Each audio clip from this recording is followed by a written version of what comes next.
भारतीय विद्यार्थी मोर्चा द्वारा जो राष्ट्रव्यापी महारैली एवं धरना प्रदर्शन जो 6 अक्टूबर जंतर मंतर नई दिल्ली पर आयोजित किया गया है, इस राष्ट्रव्यापी महारैली एवं धरना प्रदर्शन के लिए ये प्रेस वार्ता हो रही है।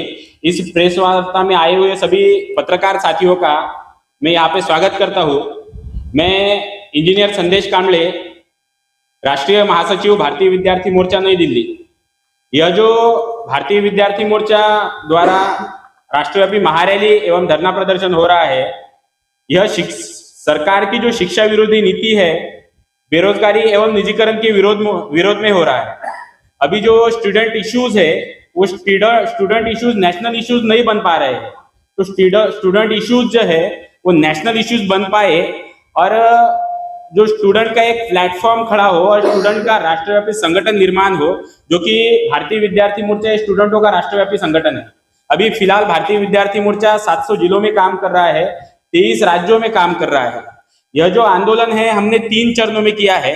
पहला चरण जो है वो जिला स्तरीय ज्ञापन का कार्यक्रम, जो दूसरा है धरना प्रदर्शन, एवं तीसरा जो चरण था जो राज्यव्यापी रैलियां। तो लगभग हमने 18 से 20 राज्यों में राज्यव्यापी रैलियां की है। अभी इसका जो चौथा चरण है वो चौथा चरण राष्ट्रव्यापी महारैली, जो हम जंतर मंतर नई दिल्ली यहाँ पे कर रहे हैं। तो इसके जो मुद्दे हैं वो मुद्दे इस प्रकार से है। बढ़ती बेरोजगारी सबसे बड़ी समस्या। जो दूसरा मुद्दा है लगातार हो रहे स्कूल मर्जिंग या स्कूल बंद होना। जो तीसरा मुद्दा है प्रतियोगी परीक्षाएं जैसे नीट, एसएससी, सीजीएल, रेलवे आदियों में गड़बड़ियां। जो चौथा मुद्दा है स्कूल छात्रवृत्ति और रिसर्च फेलोशिप।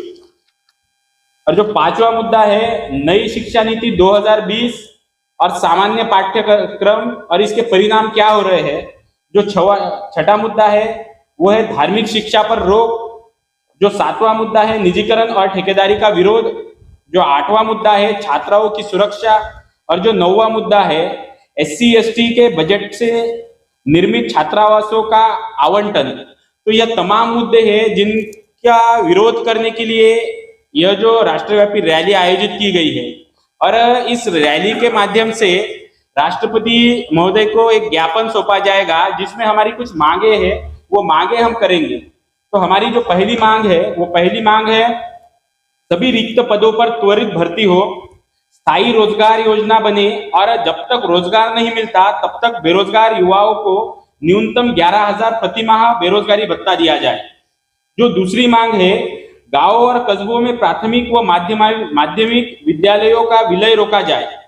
हर विद्यालय में पर्याप्त शिक्षक नियुक्त हो और जर्जर भवनों का पुनर्निर्माण हो।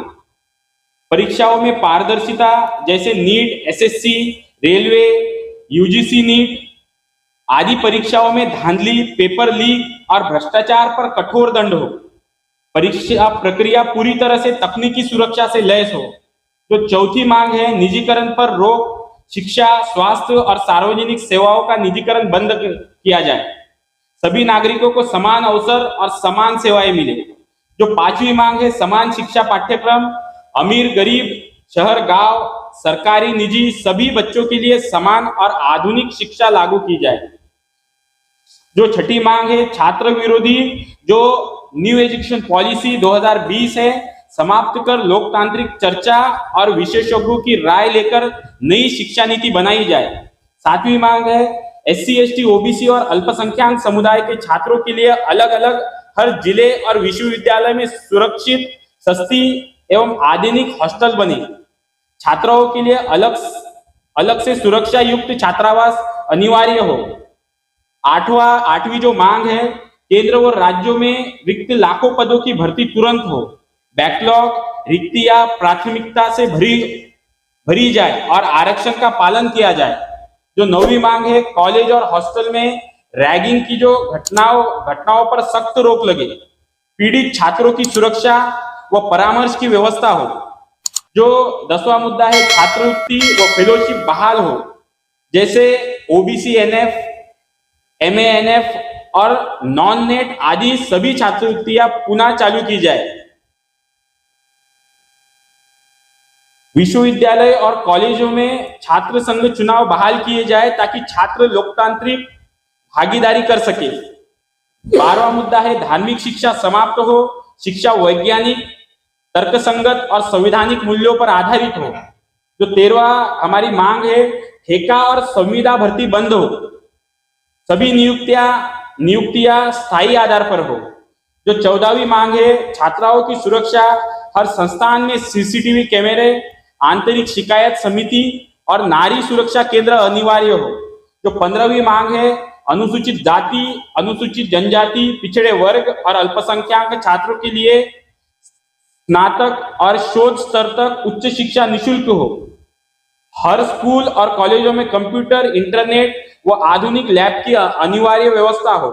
सभी विश्वविद्यालय और कॉलेजों में मुफ्त स्वास्थ्य केंद्र, मानसिक स्वास्थ्य परामर्श और आपातकालीन मेडिकल सुविधा उपलब्ध हो। तो इस महारैली की जो मांगे हैं कि ज्ञापन के माध्यम से जो राष्ट्रपति महोदय है उनको ये सौंपी जाएगी। तो आप सभी पत्रकार महोदयों से हमारा ये अनुरोध है कि आपके जो तमाम न्यूज चैनल्स है और जो आपकी प्रिंट मीडिया है उनमें इस रैली की जो मांगे हैं और जो मुद्दे हैं जिन पे ये रैली हो रही है उसको छापकर प्रसारित किया जाए। जितने यूनिवर्सिटीज हैं, खास तौर पर अभी 2025 चल रहा है, 2026 में अब टारगेट बेस अभी तक हम लोग इस पर टारगेट नहीं किए थे, मगर 2026 से ये टारगेट बेस काम करेंगे कि कम से कम 2026 में 10 से 15 सेंट्रल यूनिवर्सिटीज में हम छात्र संघ चुनाव के माध्यम से हस्तक्षेप करने के लिए तैयार हैं। अभी यूनिवर्सिटी में तमाम वीसीज हैं जो मोशन के जो तैयार होती है और वो उसके हिसाब से सिखाने के लिए बना रहे हैं। अभी आ रहा है कि जो पाठ्यक्रम है उसमें बदलाव करके धर्म को प्राथमिकता देने वाले चीजें बना रहे हैं। इससे आप कैसे इसको देखते हैं?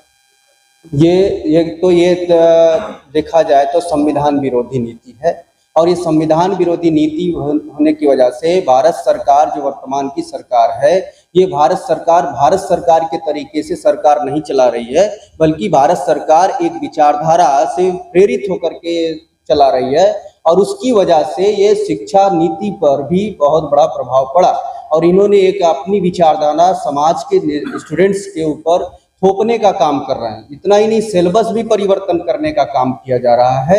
अभी तो नए इतिहास में भी बहुत परिवर्तन ये लोग करने की कोशिश में है। इसका हम लोग पुरजोर विरोध कर रहे हैं। इस मुद्दे को लेकर के भी हम जंतर मंतर पर धरना प्रदर्शन का आयोजन किए हुए हैं। इसी मुद्दे पर हम कर रहे हैं। मुझे लगता है कि वो बहुजन समाज का जरूरी मुद्दा है कि इतनी बड़ी सर्विस कमीशन में जो डायरेक्ट कब तक होंगी उसमें ये बात आपकी एक्सेप्ट करते हैं और इसका भी हम लोग इंक्लूड करते हैं इस मुद्दे में, यानी 17वां से हमारा 18वां मुद्दा शामिल करते हैं हम लोग। और इस मुद्दे में जो एनएफएस और जो ये हमारे बहुजन समाज के लोगों को ना एंट्री करने दिया जाए, ऐसा कानून या ऐसा प्रावधान वो लोग कर रहे हैं और कोशिश भी कर रहे हैं। इसका भी हम लोग विरोध कर रहे हैं और इसके साथ साथ हम लोग बैकलॉग भर्तियां जो रोकी गई है उसको भी हम लोग डिमांड कर रहे हैं कि जितनी भी बैकलॉग भर्तियां हैं वो पुनः चालू किया जाए। कितने लोगों की आने की संभावना? हजारों लोगों की संभावना है।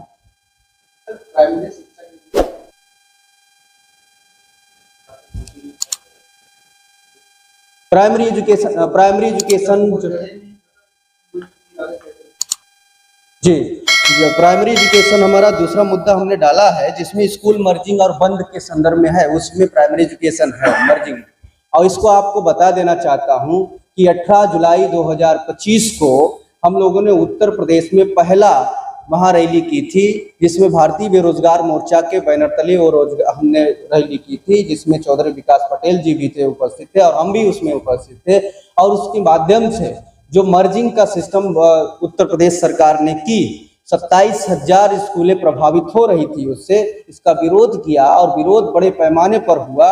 उसका नतीजा हुआ कि राज्य सरकार वहां पर 1 अगस्त को वापस वहां के मंत्री ने कहा कि नहीं, हम मर्जिंग सिस्टम हम वापस लेते हैं, हम नहीं करेंगे, बल्कि उन्होंने दायरा कम कर दिया, उसका अलग पैमाना बना दिया। इसका मतलब यह है कि उससे जो 27,000 प्रभावित होने वाले स्कूल थे वो कम हो गए। तो अभी भी हम मर्जिंग हो चाहे बंद हो, दोनों के खिलाफ है। आने वाले समय में आपका जो प्रोग्राम है कहाँ और कब है?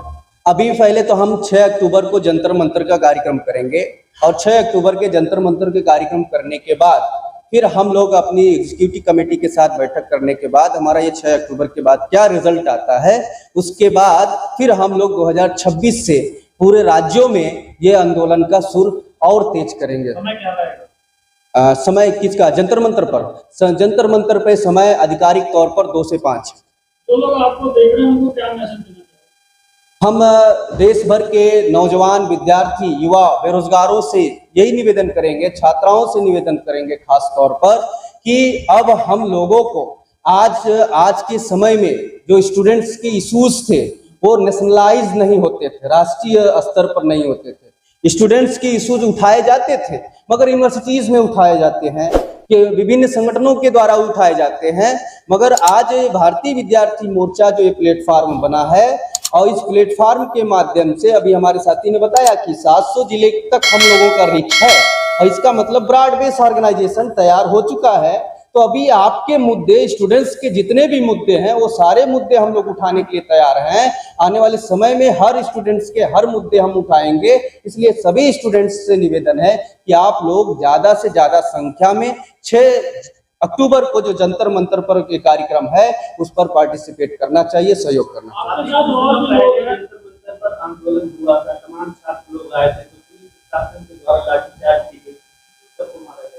तो सरकार की नीति है कि जब भी आंदोलन हुआ है वो दबाने का काम किया जाए। जितने भी भारत में इतिहास रहा है, जितने भी आंदोलन हुए, उस आंदोलन को हर सरकारों ने उसको दबाने का काम किया है। तो सरकार का काम अपना काम है, हमें अपना काम करना है, उनका हमारा कोई वो नहीं है कि हाँ वो ऐसा नहीं कहा जा सकता कि वो लाठी मार रहे हैं तो हम अपना आंदोलन करना बंद कर दें, ऐसा नहीं हो सकता। वो अपना काम करें, हम अपना काम करें। हमारे से राजनीतिक चेहरे नहीं है, हमारे सामाजिक चेहरे हैं। माननीय और वामन मिश्राम साहब इसके नेतृत्व में हैं और वे प्रमुख उपस्थिति में होंगे। साथ में कुछ छात्र संगठन भी इसके सपोर्ट में हैं, जो लोकल स्तर पर, जो विश्वविद्यालय स्तर पर हैं, उनको भी हम लोग निमंत्रण दिए हैं, वो लोग भी आएंगे। और ये आपका दिल्ली के आसपास के जो छात्र यूनियन है उनको भी हमने निमंत्रण दिया, वो लोग भी आने के लिए राजी हुए हैं। तो एक कॉमन मिनिमम के अंतर्गत ये कार्यक्रम हो रहा है। आपकी उन सामाजिक संगठनों से बात हुई जितने भी बहुजन सामाजिक संगठन हैं और बाकी जो नेशनल और इंटरनेशनल स्तर पर जो काम कर रहे हैं, आपकी बात हुई उनसे? अभी हम लोग ज्यादातर अप्रोच करने की कोशिश की है जो छात्र यूनियन चलाए जाते हैं, जैसे यूनिवर्सिटीज में चल रहे हो छात्र यूनियन, और भी जो छात्र यूनियन है यूनिवर्सिटीज के बाहर है, चाहे माइनॉरिटीज के हो चाहे SC ST के हैं, दोनों को हमने अप्रोच किया है और उनको निमंत्रण दिया है। आपके साथ अन्य भी साथी हैं, उनसे पूछना चाहेंगे सर, आप क्या कहना चाहोगे इस विषय पर? मेरा बस इतना ही कहना है कि जो स्टूडेंट की मांगे हैं और जो उनकी समस्याएं हैं, इन दोनों पर ही काम होना चाहिए और समाज को बढ़ चढ़ करके इसमें साथियों का हौसला अफजाई करना चाहिए और इनका साथ देना चाहिए। तन मन धन। ठीक है, बैठे रहिएगा। जी बताइए, आप क्या कुछ कहना चाहेंगे जो आज किसी का जैसे बता? सबसे पहले तो आप लोग जो आए उसके लिए बहुत बहुत धन्यवाद, क्योंकि मैं अपना परिचय पहले देना चाहता हूँ। मेरा नाम सुजीत कुमार है और मैं भारतीय बेरोजगार मोर्चा का प्रदेश अध्यक्ष हूँ उत्तर प्रदेश लखनऊ से, जो कि भारतीय विद्यार्थी मोर्चा का एक सहयोगी संगठन है। तो आज की जो ये प्रेस कॉन्फ्रेंस है उसका उद्देश्य यही है कि जो विद्यार्थियों के खिलाफ भारत की सरकार जो अन्याय अत्याचार कर रही है, तमाम प्रकार से जो शिक्षा विरोधी नीतियां बना रही है और बेरोजगारी का दर निरंतर बढ़ता चला जा रहा है, निजीकरण के मामले निरंतर बढ़ते चले जा रहे हैं, जिससे सबसे ज्यादा अगर कोई समाज प्रभावित हो रहा है तो हमारा अपना बहुजन समाज प्रभावित हो रहा है। तो जंतर मंतर पर 6 अक्टूबर 2025 को जो महारैली का आयोजन किया जा रहा है, उसके माध्यम से हम भारत की सरकार को एक मैसेज देना चाहते हैं कि अगर आप अपने तरीके से जो ऐसी गलत नीतियों को निरंतर बनाना बंद नहीं करेंगे, तो अभी हम लोगों ने जो 4 चरणों में जिले लेवल से लेकर के प्रदेश लेवल तक का जो आंदोलन किया, अभी जो हम राष्ट्र लेवल पर जो आंदोलन पहुंचे हैं, आंदोलन जो हम लोग पहुंचा पाए हम लोग, इसको हम जगह जगह पर निरंतर इस आंदोलन को और बढ़ा देंगे और जन आंदोलन की तरफ तब्दील करने का पूरा प्रयास करेंगे। तो सरकार जो भारत की सरकार है उसको घुटने टेकने पड़ेंगे यही हमारी चेतावनी मैं देना चाहता हूं भारत की सरकार को कि बहुत जल्द अपनी नीतियों पर वो रोक लगाएं और हमारे जो विद्यार्थियों की जो हमारी जो मांग है उसको तुरंत पूरी करें। यही हमारा प्रेस कॉन्फ्रेंस का मुख्य उद्देश्य है और भारत देश के सभी विद्यार्थी, छात्र, युवा, बेरोजगारों से अपील है कि 6 अक्टूबर को अपने ही हक अधिकार को बचाने के लिए आपको दिल्ली के जंतर मंतर पर आना जरूरी है, क्योंकि हमारे पिताजी के लोगों के जो हमारे जो पूर्वज थे, हमारे जो महापुरुष थे, उनकी कुर्बानियों और उनके समाज के प्रति ईमानदारी से किए गए मेहनत की वजह से हमारे पिताजी लोगों को नौकरियां मिली। जैसे मेरे पिताजी गवर्नमेंट सर्वेंट हैं, ऐसे ही हमारा जो यूथ वर्ग है उनके एक ऊपर की पीढ़ी जो है वो सरकारी नौकरी बड़ी आसानी से कर पा रही है, लेकिन हम लोगों के सामने से सारा अवसर खत्म कर दिया गया है। तो अगर हमको अपने अवसर को बचाना है और अपनी अगली पीढ़ी के अवसर को जिंदा रखना है तो हम सभी को अभी पसीना बहाना पड़ेगा, क्योंकि अगर हमने अभी पसीना नहीं बहाया 6 अक्टूबर 2025 को इस रैली में शामिल होने पर, तो हमें आगे खून बहाने से भी आज़ादी नहीं मिलने वाली है। तो यही मेरी एक अपील है आप लोगों के चैनल के माध्यम से कि ज़्यादा से ज़्यादा विद्यार्थी इस रैली में शामिल हो, जिससे कि सरकार को पता चल सके कि हमारे यहाँ का जो छात्र, जिस तरीके से सरकार समझती है कि भारत देश का जो स्टूडेंट वर्ग है, छात्र वर्ग है, वो गूंगा, बहरा और अंधा है, ऐसा नहीं है। इस रैली के माध्यम से हम सरकार को ये मैसेज देना चाहते हैं।